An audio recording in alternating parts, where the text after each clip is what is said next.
Akhirnya dia memutuskan untuk bunuh diri tepat. Sebulan setelah ibunya meninggal, dia adalah seorang aktor terkenal bernama Jang Yong-uk. Sebelum menjadi seorang aktor, dia hanyalah seorang anak penjual ikan di pasar.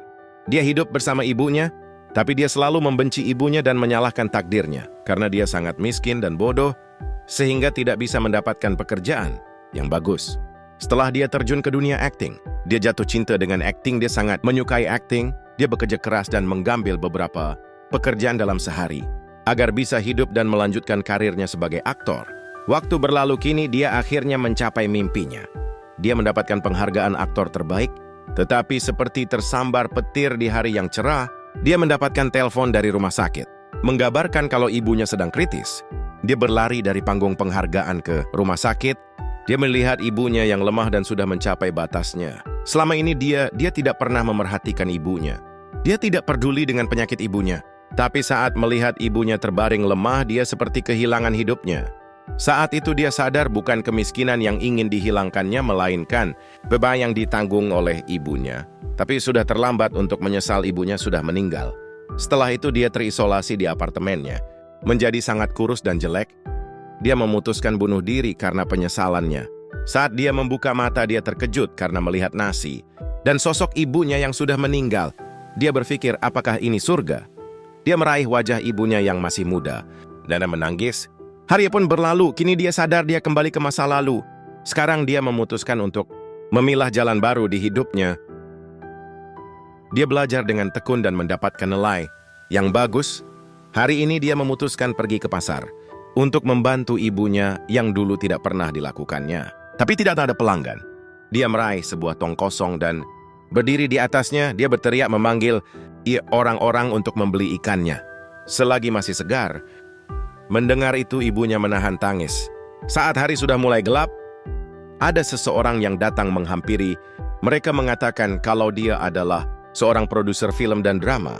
Dia memberikan kartu nama dan menawari drama kepada Yong-uk. Tapi dia tidak tertarik.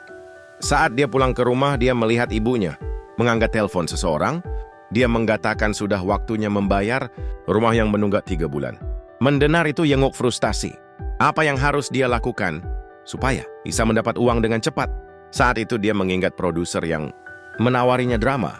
Dia menelpon produser itu dan mengatakan, berapa kamu akan membayarku? Setelah itu mereka bertemu untuk membahas kontrak dan gaji. Yong-uk menunjukkan bakat akting yang luar biasa pada produser dan penulis. Tertegun tak percaya dengan yang mereka lihat. Bakat akting yang luar biasa. Setelah itu Yong-uk langsung menandatangani kontrak dramanya. Hari-hari waktu syuting sudah dekat. Dia berlatih sendirian dengan menggambar di tanah untuk menentukan tata letak kamera. Akhirnya waktu syuting datang. Yong-uk berperan sebagai Kim Ha-jin, seorang anak desa yang ingin menjadi kaya. Di lokasi syuting pertama, Yong-uk datang lebih awal dan membagikan kentang rebus dan air gula kepada semua kru supaya tidak kelaparan di pagi hari. Dia bahkan memakai outfit yang sesuai dengan karakternya. Adegan pertama dimulai, lawan mainnya adalah aktris Park So-young yang berperan sebagai ibu dari Kim Ha-jin. Dia sedikit sombong. Di adegan pertama syuting berjalan baik, bahkan Yong-uk sempat melakukan improv kepada Park So-young dengan melemparkan ikan kepadanya yang membuatnya marah. Setelah selesai syuting, Yong-uk langsung berlari untuk membantu ibunya membawa barang-barang pulang dari pasar. Mereka mengemas barang dan mendorong gerobak bersama. Sesampainya di rumah, Yong-uk menyuapi ibunya daging yang dibawa pulang dari lokasi syuting. Syuting berlanjut kali ini. Lawan main Yong-uk adalah aktris cilik Yeon-so yang berperan sebagai Yerin. Take adegan pertama di mana Yerin mendekati Ha-jin untuk memberinya coklat. Mereka berjalan bersama. Adegan itu sangat indah, tapi saat di tangga tali sepatu Yerin terlepas, produser tidak ingin kehilangan adegan ini dan mengulang kembali adegannya. Dia tidak tahu harus apa, tapi tiba-tiba Yong-uk melakukan improve yang tidak ada di skrip. Dia menunduk dan mengikatkan tali sepatunya. Lalu dia menggendongnya di tengah-tengah hujan. Adegan itu sangat bagus. Sutradara dan produser terkejut dengan akting itu. Setelah itu Yerin berterima kasih. Hari-hari berlalu, waktu syuting terakhir sudah dekat. Ibu Yong-uk dan tetangga datang ke lokasi syuting untuk membagikan daging. Yong-uk tersenyum cerah melihat ibunya tersenyum bahagia. Dia tidak ingin melihat ibunya seperti di masa lalu lagi. Akhirnya waktu syuting terakhir tiba, adegan di mana Kim Ha-jin menabur abu ibunya ke laut. Sehari setelah itu, seorang CEO agensi datang menemui Yongguk dan menawarkan kontrak. Yongguk bergabung di agensi yang sama dengan Park So-young. Saat Yeonso akan kembali ke Seoul, Yongguk datang untuk menggantarnya. Mereka berpelukan. Yeonso mengatakan untuk jangan pernah menyerah dengan mimpinya untuk menjadi aktor dan ayo kita bertemu lagi. Saat sudah menjadi aktor dan aktris yang terkenal, Yongguk tersenyum dan menelus kepala Yeonso. Yongguk menjawab, baiklah, ayo kita lakukan. Hari-hari berlalu, tiba-tiba ada seorang mahasiswa yang menawarkan Yongguk sebuah film cerpen. Syuting kedua Yongguk pun dimulai, dia menjadi pemeran utama. Cerita pendek ini, waktu syuting cepat selesai dan tidak terduga. Film pendek mereka mendapatkan penghargaan. Penayangan pertama dalam sebuah KBC. Mereka datang untuk mendapatkan penghargaan penayangan pertama di seluruh bioskop. Tetapi yang tidak terduga adalah Yongguk datang menaiki sebuah mobil truk dan melambaikan tangannya. Dia memberikan pidato singkatnya saat dia hendaknya pulang seseorang yang terkenal. DTV diusahakan produk film Korea produser terkenal mendatangi Yongguk menawarkan agar dia bersekolah dan belajar akting di bawah bimbingannya langsung. Dia terkejut dan tentu saja dia menerimanya karena dia pun akan pindah ke Seoul pada akhirnya untuk karir aktornya. Waktu berlalu, hari penayangan film pertama Yongguk pun datang. Drama yang pertama dibintanginya. Drama itu sukses dan terkenal. Mereka berkumpul untuk datang ke penghargaan KBC TV. Yongguk dan Yeonso mendapat penghargaan couple terbaik. Yongguk sangat terkejut dengan hasilnya. Mereka sangat senang. Setelah itu Yongguk mengatakan pidatonya dan berterima kasih. Akhirnya waktu untuk penghargaan aktor dan aktris pendatang baru terbaik. Yongguk sangat berharap karena dulu dia tidak pernah mendapatkan penghargaan pendatang baru terbaik. Saat namanya disebut, dia terkejut dan terharu. Dia berdiri di atas panggung dan menangis. Dia berterima kasih kepada orang-orang yang mendukungnya dan juga kepada ibunya yang ada di rumah dengan senyum cerah yang tulus. Yeonso mengucapkan selamat kepada Yongguk dengan senyuman yang manis. Tapi tiba-tiba hati Yongguk berdebar, dia kebingungan dan mengira dia sakit jantung. Hahaha. Waktu berlalu. Kini Yongguk sudah masuk SMA. Dia bersekolah di Seoul dan tinggal dengan produser terkenal itu. Saat libur sekolah dia pulang untuk menemui ibunya, untuk membantunya di pasar dan memancing ikan. Dia tiba-tiba terkejut karena ibunya berteriak di belakangnya, melarangnya untuk memancing ikan dan tidak perlu membantu ibunya lagi. Saat di Seoul ada seorang penulis naskah bernama Hwang yang sangat tertekan karena tidak mendapatkan inspirasi dan pemain yang cocok untuk drama cinta remajanya. Dia berkeliling sekolah SMA untuk mencari karakter yang cocok untuk dramanya. Hari itu Yongguk melakukan rutinitasnya. Seperti biasa dia olahraga di dekat rumahnya dan berangkat sekolah. Yongguk bermain basket bersama teman-teman sekolahnya. Di sekolah banyak wanita yang ingin dekat dengan Yongguk. Yongguk merupakan wakil ketua kelas. Dia sangat pintar dan peringkat pertama di sekolahnya. Penulis Hwang berada di sekolah Yongguk. Dia melihat sekeliling dan melihat anak-anak yang bermain basket. Tapi tiba-tiba bola basket menuju ke arahnya. Di saat itu Yongguk datang dan menyelamatkannya. Dia meminta maaf karena teman-temannya tidak berhati-hati saat bermain. Penulis Hwang terkejut dengan ketampanan Yongguk. Saat Yongguk datang untuk menemui CEO-nya, dia terkejut karena tidak seperti biasanya. CEO menyarankan Yongguk untuk mengambil drama remaja. CEO bilang produser drama ini datang dan menangis, meminta agar Yongguk bersedia memerankan karakter utamanya. Ternyata itu adalah naskah dari penulis Hwang yang dia temui saat di sekolah. Saat Yongguk akan memutuskan untuk membintangi dramanya, tiba-tiba adik CEO datang dan ingin mengambil drama itu agar diperankan oleh aktor miliknya. CEO kesal dan mengatakan peran itu milik Yongguk. Yongguk mengatakan aktormu tidak pantas dengan drama ini. Tidak terima dengan yang dikatakan Yongguk, adik CEO ingin memukul Yongguk. Saat itu CEO malah memukul adiknya dan mengatakan, apakah pikirmu aku tidak tahu apa yang kau lakukan di belakangku selama ini? Kau menipuku, bukan hanya korupsi dan menerima suap. Bahkan kau menjual aktor dan aktrismu untuk kepentingan dirimu sendiri. Mulai detik ini kau bukan lagi bagian dari perusahaan ini, dasar bajingan. Pergi, aku tidak ingin melihat wajahmu lagi. Hari berlalu, Yongguk sudah menandatangani perjanjian dan akan melakukan syuting pertamanya di drama Youth. Mereka melakukan pembacaan naskah dramanya dan berkenalan dengan aktor lain. Lawan main Yongguk adalah aktris Seo Min Hye. Min Hye meremehkan Yongguk karena dia pikir Yongguk adalah aktor pendatang baru. Tapi saat adegan pembacaan naskah semua orang terkejut dengan pembacaan naskah Yongguk. Dia sangat menghayati perannya. Sebelum syuting pertama dimulai, Yongguk diundang di acara TV KBC bersama dengan Seo Min Hye. Itu adalah acara permain game. Syuting dimulai saat pembawa acara mengucapkan salam. Yonguk menjawab halo. Dia langsung terlempar ke air. Ternyata kata kunci permainan itu adalah halo. Yonguk yang tercebur ke dalam air malah terlihat tampan dengan bajunya yang tembus pandang. Hahaha. Min Hye terdiam karena dia melihat Yonguk sangat tampan. Syuting pun terus berlanjut. Sampai hari syuting drama remaja Yonguk yang berjudul Youth pun dimulai. Syuting pertama berjalan lancar, dia memerankan karakter Kim Do-jin. Min Hye sebagai sahabat Do-jin, mereka berangkat ke sekolah bersama menaiki sepeda. Saat syuting selesai, Min Hye kebingungan dengan apa yang terjadi. Saat dia dekat dengan Yonguk, dia merasa malu dan jantungnya berdebar. Dia merasa sebal karena perasaannya itu. Di sela-sela syuting, Yonguk belajar. Seo yang melihat itu bertanya, "Yonguk, kamu selalu peringkat atas, kenapa kamu masih rajin belajar?" Yonguk menjawab, "Karena tujuanku adalah Universitas Korea jurusan hukum." Seo terkejut dengan pernyataan Yonguk. Setelah itu, CEO mengenalkan Yonguk kepada manajer barunya. Ternyata orang itu adalah penggemar berat. Yonguk dia berasal dari desa yang sama dengan Yonguk. Sebelum syuting kedua dimulai, Yonguk menerima iklan pertamanya, iklan Apple, tapi tidak ada naskah dalam skripnya. Dia kebingungan apa yang harus dilakukan. Dia hanya harus memakan apelnya dan mengarang skripnya. Saat itu Yonguk hanya berjalan, melewati wanita-wanita cantik itu, dan mengatakan cowok tampan itu suka apel.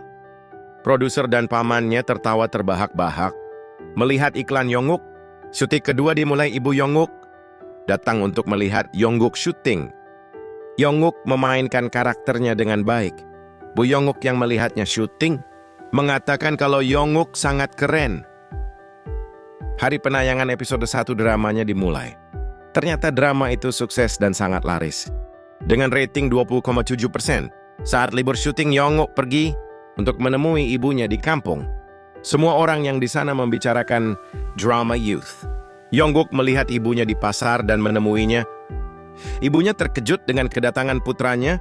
Saat Yonguk melepaskan topi, semua orang mengenalinya dan ingin berfoto bersama. Saat dia pulang ke Seoul, dia menerima naskah film yang berjudul Pengakuan Sang Pendeta. Yonguk melihat naskahnya. Dia mengingat dengan jelas bahwa film itu gagal di bioskop karena pemain yang kurang bagus dan dieksekusi dengan jelek. Film itu gagal di pasaran. Itu adalah film dewasa. Dengan karakter utamanya adalah pendeta yang melakukan pembunuhan atas nama penghakiman Tuhan. Tapi dia tertarik dengan film yang pernah gagal itu. Bagaimana kalau dia yang memerankan karakternya dan dieksekusi dengan baik, pasti bakal sukses. Yonguk memutuskan akan mengambil peran itu. Adegan terakhir dimulai di mana Do-jin menyatakan cintanya kepada Min Hye. Saat Do-jin menyatakan cintanya, secara tidak langsung, Min Hye semakin berdebar, padahal dia tahu itu hanya akting. Syuting drama Youth berakhir. Setelah syuting drama Youth berakhir, Yonguk pergi untuk menemui sutradara film Pengakuan Sang Pendeta dan ingin mengambil peran sebagai Mateo. Melihat Yonguk, dia ragu. Tapi saat melihat aktingnya,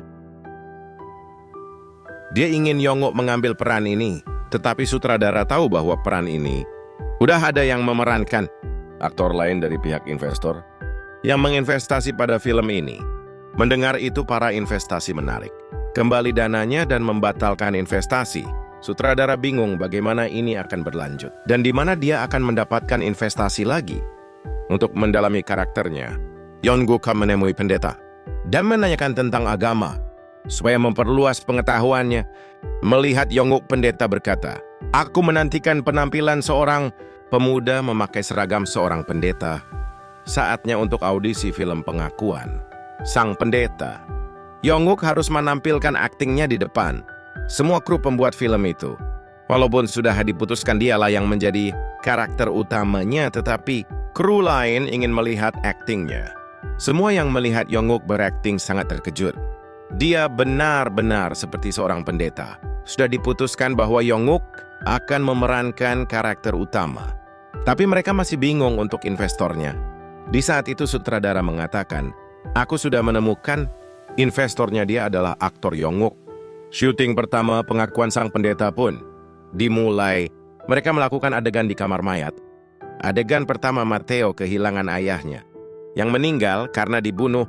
Dan sebelum Mateo menjadi seorang pendeta, syuting terus berlanjut. Mereka semakin terkesan dengan akting Yonguk.